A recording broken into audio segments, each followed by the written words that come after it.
Phil Steele Plus Tour with selections for this weekend's games for October the 1st. This is week 5 of the college football season. And disappointing week last week for the Phil Steele Plus Tour. Losing record overall, and that drops our record now to the last, for the official 6 selections that we've been putting out, to 12-7 over the last 3 weeks. And the quick hitters are now went 3-2 again, so they are 9-6 the last 3 weeks.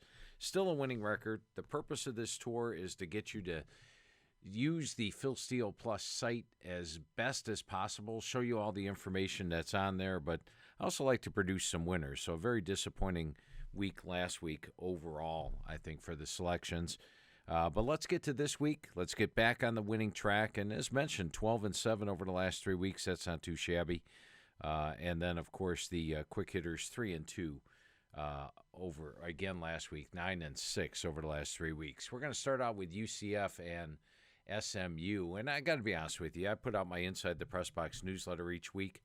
I give you a complete write-up on every single game, including FBS versus FCS games. I give you my computer's forecast, my computer's yardage projection, points projection for each game, and then my overall analysis of the game. And this one probably would have been an Inside the Press Box play this week on Central Florida over SMU, but the game got moved to Sunday. I don't like those type of dynamics, but I still do like the game. And as mentioned, if the game hadn't been moved to Sunday, this one would have been Inside the Press Box play. We'll start off with the fact that let's take a look at the matchup. And as you know, if you click on the opponent like this, it gives you the complete series history over the last 25 years. And as we can see here in this series history, whenever UCF is at home, they win and cover, win and cover, win and cover, win and cover. They're 5-0 straight up against SMU. They had one pushback in 2008. The home team has dominated this series. When you get to this column, if it's win, if the word is win, that means that the home team won the game straight up. So the home team in this series is 6-2 over the last 8. But if it's green, that means the home team covered. So the home team's actually covered the last 8 games in this series. That's a nice starting point. Plus, I feel UCF's the stronger team, and they're only laying 3.5. So that's another advantage that we have in this one. If we take a look at the average game grade, that'll amplify that.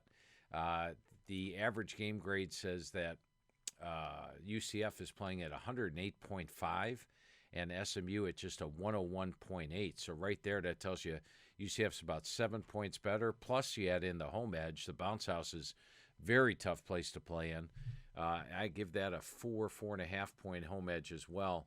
That brings it up to a double-digit win for UCF. And once again, they're only laying 3.5 in this game. So the average game grade has UCF by 11.2. The Inside the Press Box, as I said, would have been a play this week. And then the home team is dominant in the series. So add it all up. We're going to go with UCF minus 3.5 over SMU. I think we have the better team at home, and the points are really cheap. At 3.5. Let's take a look. Oh, by the way, here, this was an Inside the Press Box play here. We used Maryland minus 2.5 against SMU and won that one. So hopefully we'll repeat that one this week. Let's get to my AGG game of the week. Now, what's the AGG? It's the average game grade. And the beautiful thing about the average game grade is there's no starting grade on any team. It just takes into account how the team has played this year. So what it factors in is it takes into account the opponent, first of all, your yards, both offense and defense, and then the points. It adds all that together, as well as the location. Like Baylor last week, going into Iowa State and coming out of there with a 31-24 win, got them at an AGG of 111.4. Their weakest game of the year was actually Albany, a 69-10 win, but due to the opponent, they only played to a 105.7. But on the season, Baylor's playing to a 109.7 game grade. Even this loss to BYU is a strong grade. BYU's a very good team at home. That thing was a loss in overtime. As you see here, 2 overtimes in that game. They played to 108.6 level. Now, meanwhile, if you look at Oklahoma State, they've played a pretty soft schedule so far. While Baylor's been tested against Iowa State and BYU, Oklahoma State's only played Central Michigan Arizona State, and Arkansas Pine Bluff. And if we look at their grades, none of their average game grades are even the match Baylor's lowest average game grade. So this is an average game grade mismatch here. Baylor's playing to 109.7 level. And I'll be honest with you, last week I liked Iowa State at home to beat Baylor. And if we look at the game, if you click here on box, that collegepressbox.com allows us to put the box score of the game up. This is a complete thing, and I go through the play-by-play of every game. Back when we were having 82 games for the week, it took a little bit longer. At least they're dying out a little bit. Here we had 64 games this week is what I have to go through. But as you can see, Baylor actually led that thing 31-14 in the fourth quarter. Iowa State got a couple of late scores to make it 31-24, but Baylor was in control start to finish. This gives you the box, gives you the stats, how the quarterbacks do on that, defensive stats, and then, of course, the play-by-play of the entire game. This is available for every single game, not just this year, but the last year, the year before that. So if you want to see how a game was played, that's the best way to do it. I have to go through the play-by-play of every single game, every single week, just to see exactly how the games went. So you've got a Baylor team that has not played lower than a 105.7 level against an Oklahoma State team that hasn't even reached the 105.7 level. Their average game grade is 109. Oklahoma State is 96.8. That's a 16.9 margin. And frankly, I'm a little surprised Baylor's only a 2-point favorite in this game. Baylor's taken on the tougher schedule, number 65 versus number 127. As mentioned, they were on the road. And how about this for a clincher? Baylor, the last 2 years at home, 8-1 against the spread. I'm taking Baylor -2 over Oklahoma State as my average game grade, game of the week, and follow these average game grades. They are very solid, and as mentioned, there is no bias. In other words, it doesn't take into account, okay, this team was a top 10 team at the start of the year. All teams start out even. It's just how they play the games during the year, and that's why I love the average game grade. And when you're a Phil Steele Plus member, by the way, you got access to all of this. If you go to the Phil Steele store right now, you can become a Phil Steele Plus member for just $99. You get all this information. I like the fact it's updated green and red all year, and I'll talk more about Phil Steele Plus, but all this information for the entire month of October, November, December, January, February, 5 full months left. Just $99 for Phil Steele Plus. Plus, if you are interested in Phil Steele Plus and you like the Inside the Press Box newsletter, which gives you the complete write-up on every single game, computers forecast on every game, yards on every game, if you sign up to any of the Inside the Press Box newsletters for the year, right now it's just $149 for the college, $149 for the NFL, $249 for the bundle, you get Phil Steele Plus for free. So take this $99, deduct it off there. It's like getting my Inside the Press Box for $50. Or for the entire season, $150, and that's a great deal. So if you want to sign up to Phil Steele Plus, just go to the Phil Steele store and get it for just $99 this week, or get it free when you sign up to Inside the Press Box for the season. All right, let's get back now to the next game. We've got 2 games locked in. Let's go to the third. And this is an unusual game for me. Now, very rare. I mean, if you have a line on a game, and we're going to take a look at this Georgia-Missouri game. If Georgia was they're minus 29 this week. If Georgia was minus 29 at home this week, I wouldn't like them. But they're minus 29 on the road. I like them. Now, isn't that unusual? In the same situation, I'd rather have the team on the road than at home. And why is that? Well, flip to your magazine page for Georgia. Okay, I'll give you a couple of seconds. Go ahead. Georgia. All right, there you go. Now look at the coaches box. You see that coming into the year, Kirby Smart was 13-20 as a home favorite. Look what he's done so far. Didn't cover against Samford, only a 33-0 win, and didn't cover against Kent State, only a 39-22 win. Neither of them were even close to the spread. The spreads were up in the 40s. Let's now look at how he does as an away favorite. You see, we also put the spread record there in the magazine. Kirby Smart is an away favorite, 17-6. How's he done this year? They beat Oregon 49-3, and they beat South Carolina 48-7. I actually feel both Oregon and South Carolina are better than Missouri, and yet now we're laying 29 points on the road to Missouri. And this is a Missouri team that in the second half. I think they had like 10 punts against Auburn last week. They struggled against Kansas State. If we click on the box score for that one, you will see against Kansas State that Missouri actually trailed 40-6. They got a touchdown on the last play of the game. Talk about a garbage touchdown. There it is. So they only really had 6 points in the game until Georgia basically let their second string, or till Kansas State's second string defense allowed that. They had 222 yards for the game, and that included that final drive. So you have a Georgia team that's dynamic as an away favorite. And why is that, you might ask? Well, a lot of times with these big teams, Alabama's, Georgia's, they do better as an away favorite because at home, like Clemson likes to play every single player on the team at home. Well, you can't do that on the road. You have a limited travel squad, so you can't take every walk-on with you and play every walk-on. That's why the big teams do so well as an away favorite. So what we have here is Kirby Smart's great as an away favorite. He's beaten two teams that are better than Missouri on the road by an average of 49-5. And Missouri is a team that I think gets whooped here. I like Georgia, minus the 29 over Missouri, a game probably similar to this South Carolina game, which was 48-7. There you go. We got 3 games locked in. Let's keep it rolling. And we're going to take my defensive edge of the week game. So we're going to put Charlotte from CUSA on the right. Once again, just go to your team pages. You get complete access to all this. And you could line up every game every week. You put your visitor on the left, the home team on the right, line them up every week, compare them, contrast them, find little nuggets like I'm giving you here now. And that's the beauty of Phil Steele Plus, just $99 for the year. All right, Charlotte is hosting UTEP, and I want to point out the defensive advantage here. First of all, they've played about equal schedules. So I like when a team plays equal schedules, I take a look at this, the offense versus FBS foe. Well, Charlotte comes in at minus 66. UTEP is at minus 68.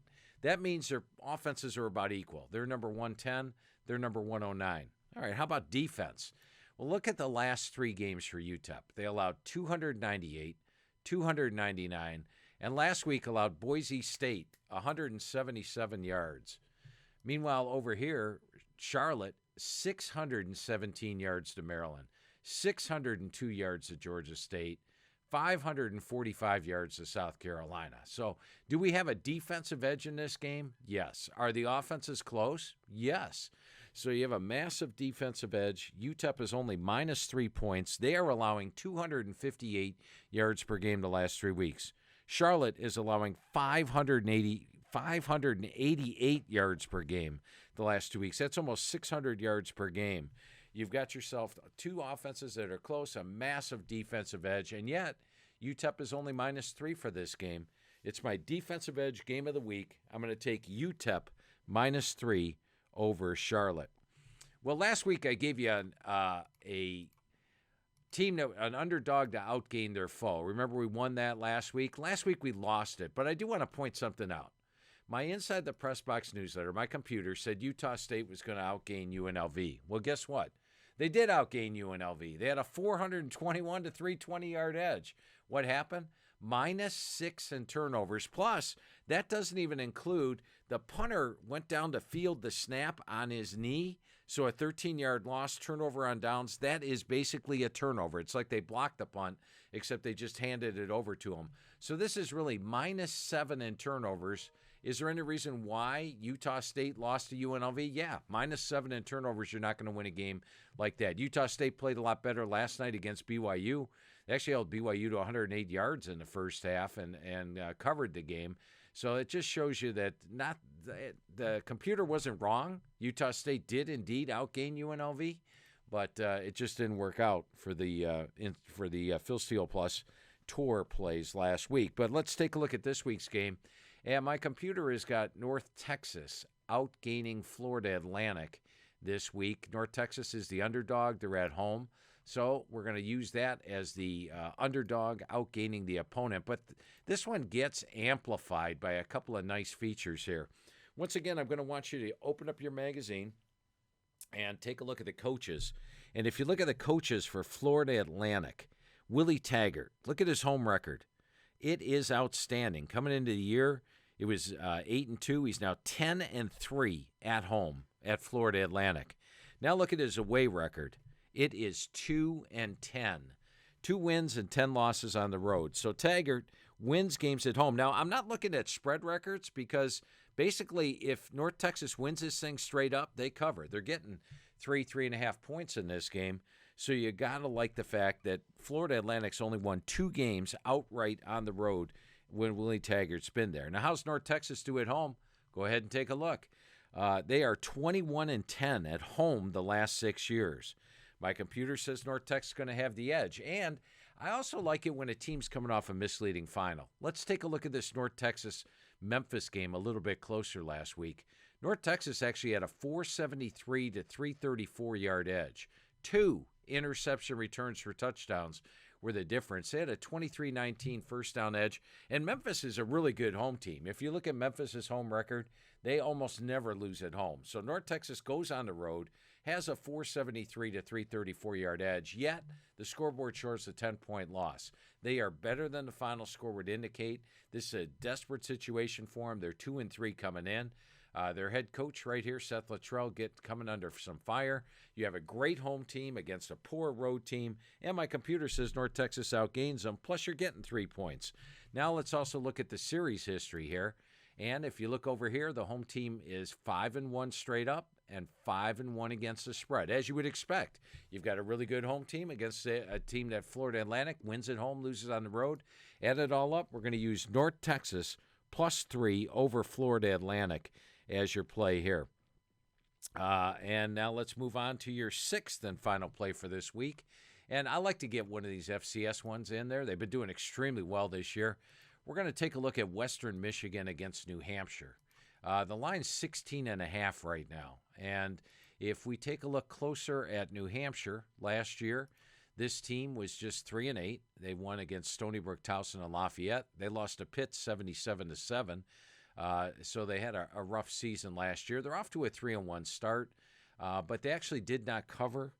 I think if you look at their spreads here, they were minus 79 yards against Albany, and yet won the game by 5. They got blown out by NC Central by 18, and then they beat Towson last week. But still, this is a game against a FBS opponent. And if we look at how the two teams have done, New Hampshire, let's take a look at this a little bit closer. We can see that Western Michigan against FCS teams has won 28-0, 48-13, 68-0. So their average win against the FCS by 43.6. New Hampshire's average loss, they just lost to Pitt 77-7.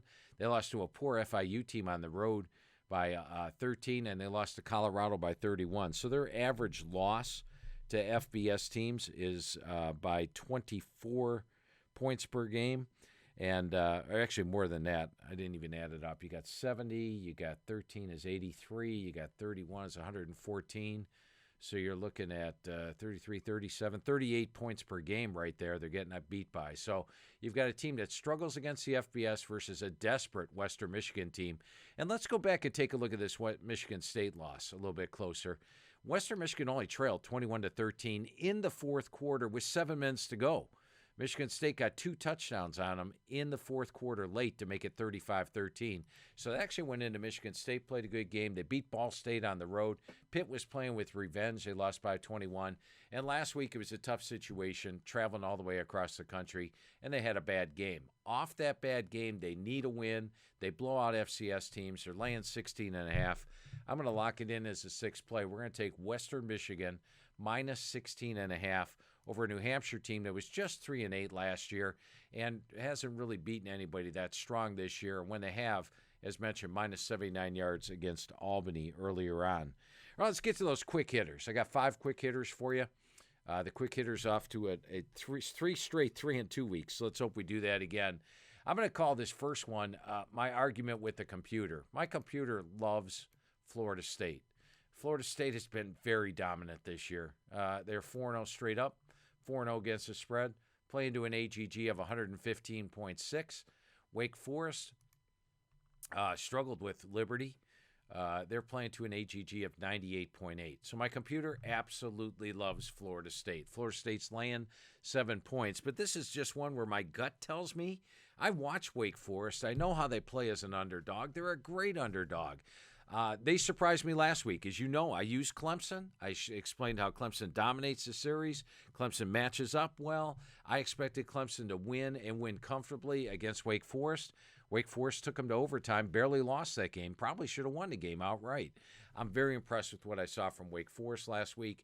Florida State's in an unusual role. Remember, they've had losing records each of the last 3 years, and now they're favored over a Wake Forest team that was in the ACC championship team. Yes, me and the computer have been arguing all week. Computer says Florida State. I say Wake Forest. We have a little battle all week long. We're going to see how this battle shakes out. I'm going to take Wake Forest plus the 7 over Florida State this week. And Wake, by the way, is 3-0 against the spread, ATS off a loss. 12-7 against the spread as an away underdog. My gut tells me Wake Forest. I can't give you any numbers. My computer loves Florida State here. I'm going to take Wake Forest plus 7. Let's take a look at the Army-Georgia State game. And we put Georgia State on the left and Army on the right. Let's flip that over. Here's Georgia State. Here's Army. And Army opened up the season with a loss to Coastal Carolina. That's a tough place to play. They lost by 10. They were outgained by 93 yards per game. Ironically, Georgia State just played that same Coastal Carolina team, but they had them at home. And at home, they were outgained by 231 yards per game and lost by 17. So I was more impressed, if you look at head-to-heads, much more impressed with Army. Plus, that game, Army was on the road. Georgia State was at home. This game, Army's at home. And Georgia State is in a Sun Belt sandwich and going on the road and taking on the option. Now, granted, they played an option type of team last week, but they had all kinds of troubles with it. Gave up 272 yards, 5.2 yards per carry. Army lost to UTSA at home. That's a good game. They lost that thing in overtime. UTSA is the defending CUSA champ. And then they played Villanova last weekend, or 2 weeks ago, and crushed them 49-10. I like the fact Army's off a bye. They're 1-2. They need a win. They're focused. Georgia State's in a sandwich. They gave up a lot of yards to the option last week. There's a lot of good things looking at with Army, and I like that head-to-head with the Coastal Carolina game. Army was much more impressive. They're 93.9. They're an 87. That says Army by double digits. I'm going to take Army minus the 7.5 over Georgia State. All right, we've been doing real well with these FCS games. Let's take a look at a couple of them this week. And the first one we're going to look at, and all you do, by the way, we have, let me show you a couple of things. This is the Phil Steele Plus Tour. I'm going to just click on Ohio State here for a minute. If you want the last 40 years results, I didn't use it this week, but you can use it. This gives you, look at this. It tells you who the coach was each year, what their numbers were on every game, yards, rushing, passing, all that. And then here, spreads. Since 2000, we've been marking these down since 1976. So if you want a spread dating back almost 50 years, right here, 1976 it goes back to. That's every single game. Here they started doing totals. You may not know this, but they didn't have totals. Prior to 2002, they started putting them on marquee games. In 2003, they put them on every game. We started logging them on every game. And as you can see here, they didn't even have totals on every single game. Here they had them. And the halftimes, I think, are huge. It really tells you how they're played. We give you the halftime since 2004. That's at your fingertips, every single team, all 131. You get the spread history back to 1976. Also a start chart updated each week. Ohio State's only got 2 games in, but we'll get more of those up there in the Big Ten coming up. But it's got your start chart every week. And if you go back to last year, it'll give you the start chart for 2021. You can see if somebody missed a game, how that worked. And this is all features of Phil Steele Plus. Now, the NFL page, take a look at the Browns, for example. We're in Cleveland here, so I'll show you the Browns. You can click on the opponent, like they're playing Atlanta this week. It tells you that the Browns are 4-1 against Atlanta, both straight up and against the spread. So that's a nice thing to have. And the home team in this series is one that has lost 3 of the last 4. So that's interesting. Cleveland's at Atlanta, and the home team hasn't done well. You get the red and green on here. You get the average game grade. You get the individual player stats. If you're a fantasy football player, there you go. The individual player stats are updated each and every week. You want to know how a player did against opponent last year. Here's your individual player stats for last year. And on and on and on. We've got individual player stats. This goes all the way back down to 2009 for the NFL. And this is all at your fingertips. All this information, once we put it on our site, we don't get rid of it. So you've got all this. It's like having a library, an encyclopedia of the NFL, of FBS, and of FCS. So let's move to FCS and talk about 3 games. I got 3 games for you this week. We're going to start out with Chattanooga against Eastern Tennessee State. Now, Chattanooga is on the road for this one, so I'm going to put them on the left. I'm going to put Eastern Tennessee State on the right. Now, Eastern Tennessee State has a first-year head coach. They lost their head coach from last year, who retired, and Coach Sanders, who retired after a season. It was a great season for ETSU. They won the conference and made it playoffs. They got to the playoffs, beat Kennesaw State, and then lost to North Dakota State. But if you look a little closer, they were only plus 25 yards per game last year in conference play. They're taking on Chattanooga. Chattanooga didn't win the conference. They had the conference in their hands right here. They got upset by Mercer and the Citadel in the final 2 games and didn't even make the playoffs last year, so they got to be a little bitter about that. They were still plus 140 yards per game in conference play. So you might feel they were the better team statistically. They beat Eastern Tennessee State last year, but they didn't make the playoffs, and Eastern Tennessee State won it.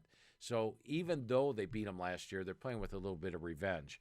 If you take a look at the teams this year so far, Eastern Tennessee State has beat Mars Hill. We don't even track Mars Hill. They're below FCS level. And they beat Robert Morris last week, which was a good game, actually. But they lost to Furman, and Furman's not a very good team. Neither is the Citadel, and they lost to both of those 2 teams this year. They're playing to an AGG of just 58.3. Meanwhile, if you take a look at Chattanooga, they beat Wofford, beat Eastern Illinois. They covered these games, by the way. Against Eastern Illinois, they were minus 16. Against the next one, Northern Alabama, they were minus 20. Against Wofford, they were minus 18.5. Covered all 3 games. They're coming off a Thursday night game against Illinois, which they lost. It was a good game for Illinois, but gave them a couple extra days rest. Now they're going on the road. I feel Chattanooga is going to win the Southern Conference this year. I feel they're the best team. East Tennessee State's got a new coach. I don't feel they're the best team. Basically, we're in a win situation here. Chattanooga is only minus 2.5 points in this game. So minus 2.5 points. The AGG has got them by 80.4 to 58.3. And I will note this. It's got a 16.9 on Mars Hill. If you toss that out, you're looking at 63, 67, and 85. So it's about a 65. It'd be about coming in at about a 68 grade, I would say, for Eastern Tennessee State. And that still would be 80 against 68, which would be a nice, comfortable win. They're only laying 2.5. By the way, their quarterback, as you could tell here, and you've got individual player stats on every team going back the last 4 years. Preston Hutchinson was Eastern Michigan's starting quarterback a couple years ago. You'll remember that name. So they got a pretty good quarterback there at Chattanooga. We're going to take Chattanooga minus 2.5 over East Tennessee State. We used Holy Cross last week. They won for us. Not as dominant as the final score would indicate, but a victory nonetheless. And they're going to line it up against Harvard this week. Now, Harvard has beat them. Last year, they beat them 38-13. Harvard beat them 31-21. That's a little unnerving right there. Harvard's the pick to win the Ivy. Holy Cross the pick to win the Patriot. But Harvard so far hasn't looked like Harvard. They beat Merrimack by 7. They only beat Brown. Brown's picked at the bottom of the Ivy. They only beat them by 7. So they haven't quite looked like last year. Last year they beat Brown 49-17. They were blowing teams out on a weekly basis. That's why they come into the season ranked this year. They just haven't looked like Harvard yet. And the AGG bears that out. It's saying Harvard's playing to a 60.1 level, and it's saying that Holy Cross is playing to an 85.1 level. And here's Holy Cross. They beat Merrimack. By the way, they beat Merrimack 31-17 with a 222-yard edge. They beat Merrimack by 7 with a 37-yard edge. So you can see head-to-head, I like that matchup. Now, can they win on the road against Harvard? Hey, they went into Buffalo and won 37-31. They just won on the road last week against Colgate Forest. And, of course, they blew out Yale. So you've got a team playing to an 85 level against a Harvard team that hasn't got up to speed yet. They're at a 60.1 level. We're in our 5th game. They're in their 3rd game. They haven't been tested. We've been tested. And the line, once again, very manageable, 2.5. I'm taking Holy Cross minus 2.5. You know what? We're on a crusade with the Crusaders. Let's ride these guys as long as they keep winning for us against the spread each week. Take Holy Cross -2.5 over Harvard. And the final game we're going to look at is Western Carolina against VMI. Now, a couple years ago, VMI, first of all, if you follow it, and we give you a complete, like here, you can go back and look at VMI. Look at all this red. I'll close out of that. Click over here. VMI was not a very good team for years and years. They got a little better in 2019 and had a great spring. The spring had some weird results, let's just say, and it's because they were playing football in the spring, and it was just different. So VMI took advantage of that, went 6-2. Last year, they were all over my going down things, and they did indeed go down. They played better than I expected, getting to 6-5, but they were definitely in my going down category last year. And so far this year, they've struggled. Now, Wake Forest, losing to them by 34 is not bad. Beating Bucknell by 10 is not wonderful. Take a look at Bucknell real quick. And once again, you could do this. Get the Phil Steele Plus. It's $99. You could have all this at your fingertips. Bucknell lost to Towson, VMI, and got blown out by Central Michigan. They're playing at a 54.9 level. And last week they played Cornell. Cornell's picked in the bottom of the Ivy League, and they lost to them by 6 as well. They're taking on, this week, as mentioned, Western Carolina. And Western Carolina, the interesting thing there, Kerwin Bell is their head coach. Now, last year he stepped into it his first year, brought in a ton of transfers. So last year I didn't have high expectations for Western Carolina. He's a brand new head coach, brought in a ton of transfers, and it took time. Take a look at this. They lost Eastern Kentucky, Oklahoma, Samford, Gardner-Webb, Chattanooga, Mercer, 0-6. Okay, Kerwin Bell's going to struggle. But they turned it around. They beat the Citadel. They beat Wofford. They beat Furman. They did lose to East Tennessee State, and then they beat VMI 52-24. Now, that was Kerwin Bell's first year. They had a 618 to 428 yard edge, won the game by 28 points, were plus 190 yards, dominated the game, and that was on the road. Now they're at home against that same VMI team. VMI hasn't done anything to impress me so far, but Kerwin Bell's team has. They beat Charleston Southern by 14. They gave Georgia Tech a game. They actually outgained Georgia Tech, 390 to 343. They blasted Presbyterian. And last week, there was 4 stopped on downs, some numerous turnovers. They lost 35-12 to Samford, but they did put up 456 yards and had a 32 to 25 yard edge. And if you look at Samford, that would have been, let's take a look at them, what they've done. They did lose to Georgia, but only lost to Georgia by 33. They beat Kennesaw State, Tennessee Tech, and West Carolina. So that's a good team. They've taken on tougher opponents.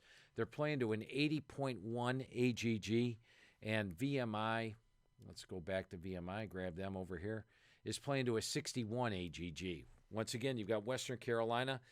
When I originally saw the line at 6, I assumed that VMI was the home team, but Western Carolina is actually the home team. So I like that. We've got the better team at home. We're only laying 6.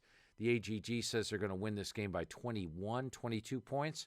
We're going to take Western Carolina -6 over VMI. And while not an official quick hitter, one thing to take a look at in a game that's being played this weekend, just because it's interesting. You know, if Air Force is playing option versus option, I love the under. Vegas knows that now as well, so it's not as easy as it was. We were winning some easy ones with the spread up there at 48, 49.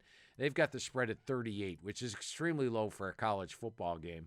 But if we take a look at this matchup real quick, you'll see the under here. It is 1, 2, 3, 4, 5, 6, 7, 8, 9, 10, 11, 12, 13 unders, and 1, 2, 3, 4 overs, and 1 push. Of course, their Navy Army is all unders. But that's a pretty good under rate here. And if you take a look at Air Force at home, they've beaten Navy. This one where the home team dominates. 1, 2, 3, 4, 5, 6, 7, 8, and 1 is straight up. Air Force beat Navy 40-7, 35-7, 28-14, 30-21. Last loss to Navy was back in 2012. But the home team does well. The under does well. Just thought I'd point that out. Use your matchups. You just click here. Use your individual player stats. Find out how the players are doing each and every week. You could see that last week they didn't even really use Zeke Daniels throwing the football that much. They didn't have to. playing Nevada in the 48-20 win. And use all that. So hopefully we get back on the winning track with the selections, and hopefully the quick hitters continue to have those winning weeks. Once again, Phil Steele Plus, just $99 for 5 months. You'll be using this thing in February, guys. Go ahead and get it now. And thanks for taking the Phil Steele Plus tour with me today.